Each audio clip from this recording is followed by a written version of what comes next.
Welcome to the Salmon Runs YouTube. Enjoy the video. In this video, I will explain how to use synthetic division with polynomials.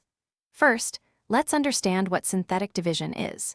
It's a streamlined method for dividing a polynomial by a linear binomial of the form x minus k.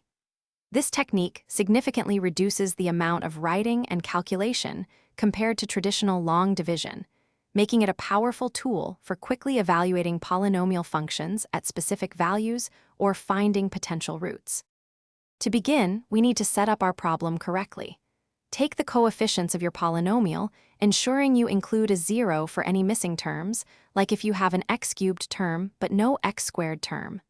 Then, identify the k value from your divisor, which is in the form x minus k. This k value goes outside the division symbol, ready to be used in our calculations. Now, let's perform the division. Bring down the very first coefficient directly below the line. Next, multiply this number by your k value and write the product under the second coefficient. Add these two numbers together. You'll repeat this multiply and add process for each subsequent column until you reach the end.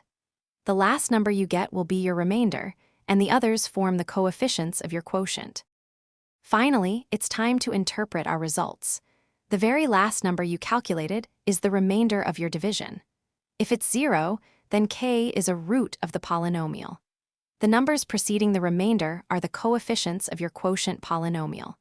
Remember, the degree of this new polynomial will be exactly one less than the original polynomial's degree, giving you a simplified expression.